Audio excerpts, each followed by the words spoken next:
Hey, y'all, welcome back to Spirit Journey. Just wanted to talk a little bit.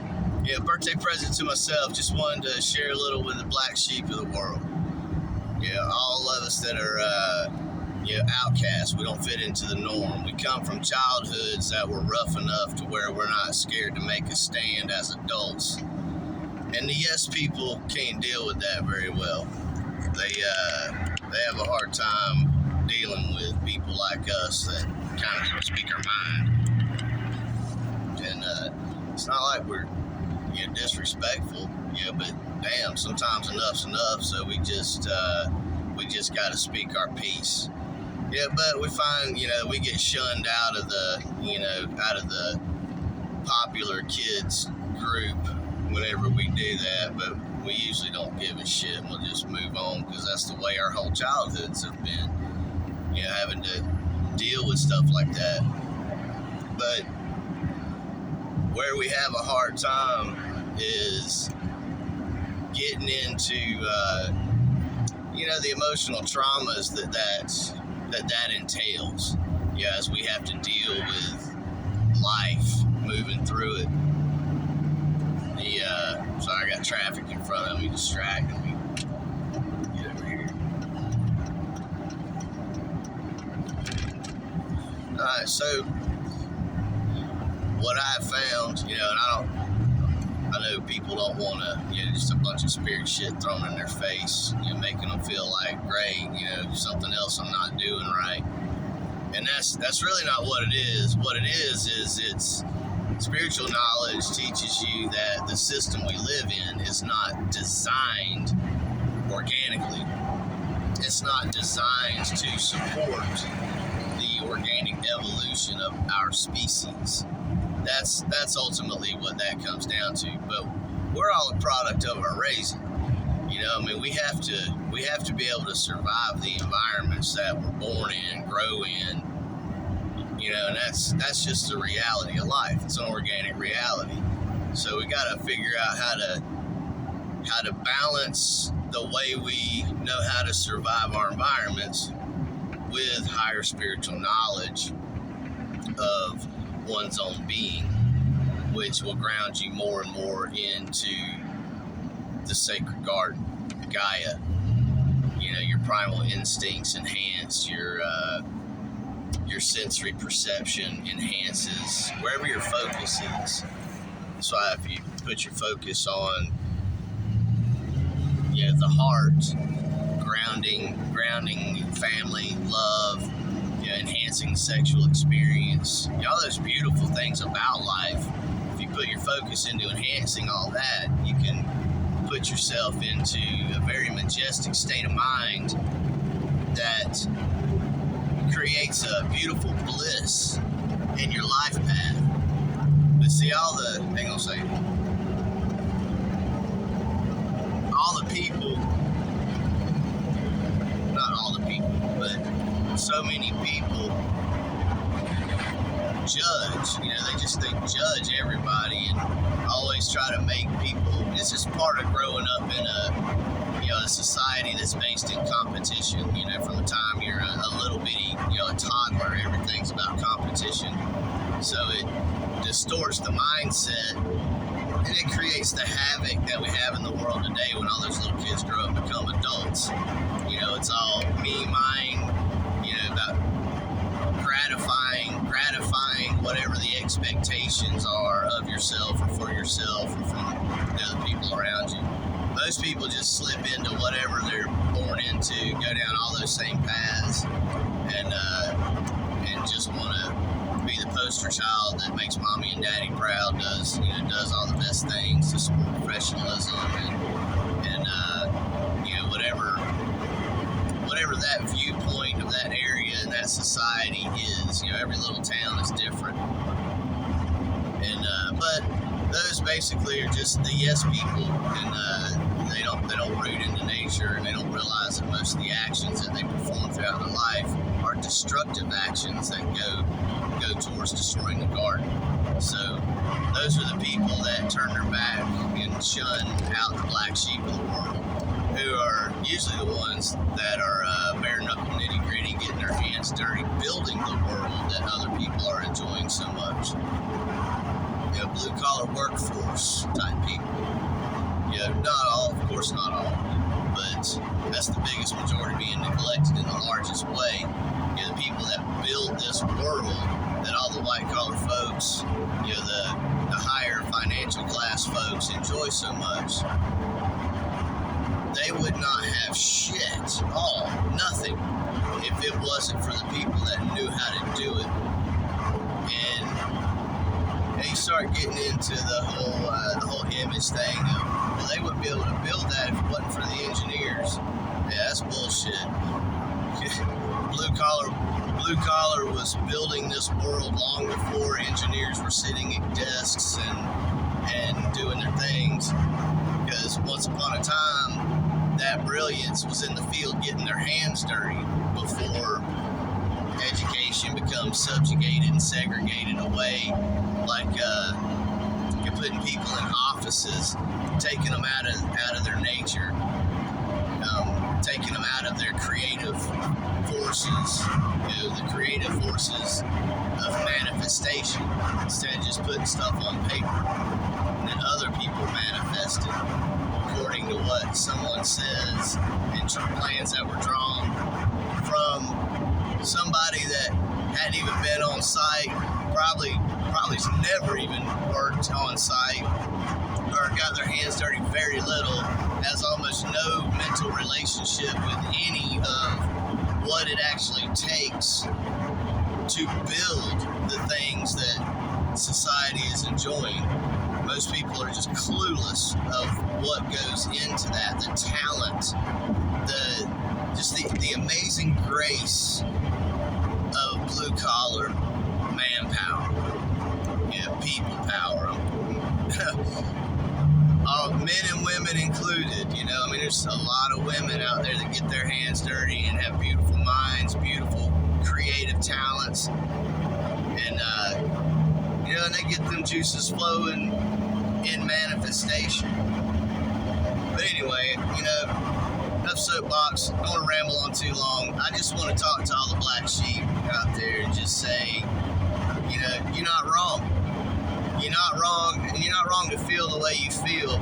But the hard truth that I found out for myself through my journey was that I can't allow anything outside of myself to dictate how I feel. I have to be able to observe it and move on. Because if I start letting the outside world dictate how my inside world feels, then that means that I'd be handing my internal power over to them. Fuck that, man. I'm not doing that shit. They can all kiss my ass. I'm in charge of this vessel. I'm in charge of how I feel. I'm in charge of what my interests are. I'm in charge of my life. That's why I walked away from all that bullshit, man. Used to have a good local government job, man. Had all my, you know, my benefits and my leave time, all that shit. But I wasn't willing to start manipulating the people that, you know, that live like how I grew up. You know, same people that I grew up around, all the hardships that I grew up in. You know, that's all your main people in need of help. You know, that's calling 911, needing emergency services, you know. They don't have all the things that they need for the comforts of life. You know, they don't have the proper heating in the wintertime, the proper cooling in the summertime. You know, they don't have all the perfect wardrobes and, you know, the best cars. You know, they don't have all that stuff.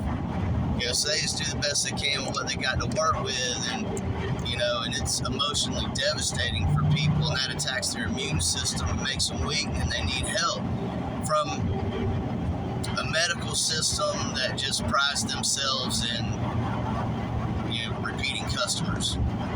But it's, I don't know, it's just a sad truth, man. We got to take charge of our emotional body. We can't live as victims, but at the same time, we don't need to not voice face when we're being victimized. You know what I'm saying?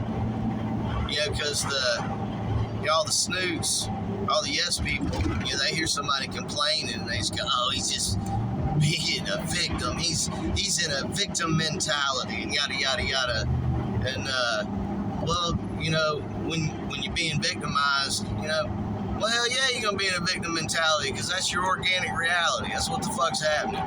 So for all you people that are, whining because you can't deal with listening to someone else without getting all up in your feels, up in your emotional body, it's not that person's responsibility to keep your internal world in check. That's your responsibility. You keep your internal world in check. Listen and learn or move on. Simple as that. That's just organic reality. Walk a spiritual path, challenge your vessel, engage your nervous system, engage your psyche. You start finding all that stuff out for yourself. You don't need books. You don't need congregations. You don't need prayer circles. It's just you and God. It's you and your Creator. It's you and this garden and the life force of consciousness that's moving through it, creating and manifesting this beautiful world that we live in. Because there's a whole lot of beauty in it. It's just we have a hard time allowing ourselves to see it, allowing ourselves to receive it, because we're too caught up in protecting images and surviving. You know what I'm saying? And but it don't have to be that way, man. It can you can turn it off and on like a light switch anytime you need it. You can move into a positive groove, that don't have to talk smack all day, but can feel the world, feel the world that you live in, tune into it, ground into it. And it enhances things on a pretty amazing level.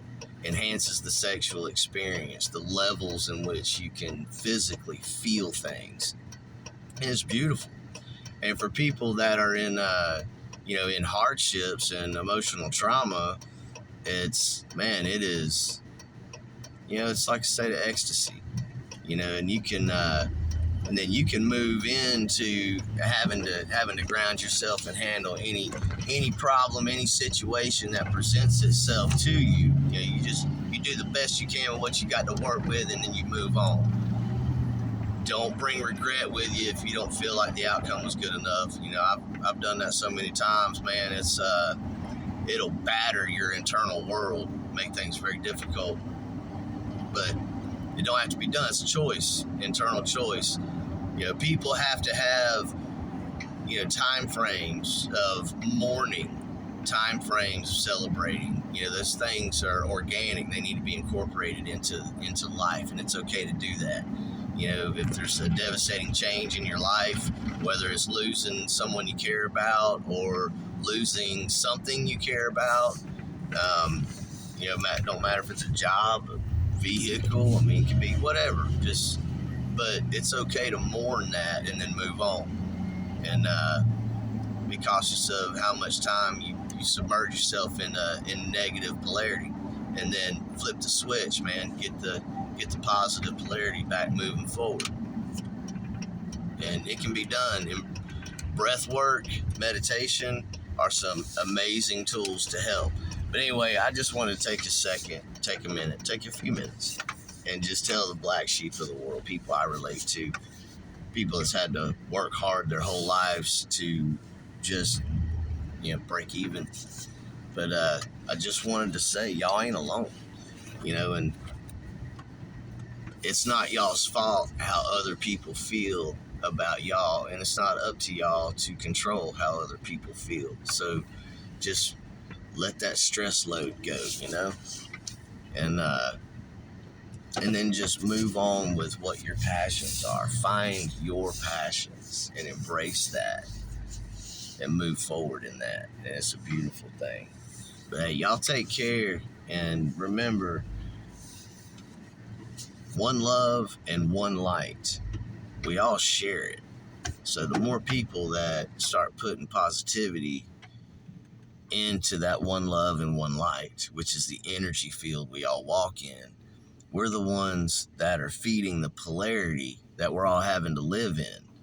So it's up to us as proprietors of destiny to engage that in a way that's going to nourish life, nourish passion, and we don't want life to be about all the bullshit from bosses and, work, employment, professionalism, politics, and all the stupid, non-organic shit. We don't want that being what is nourishing or degrading the world.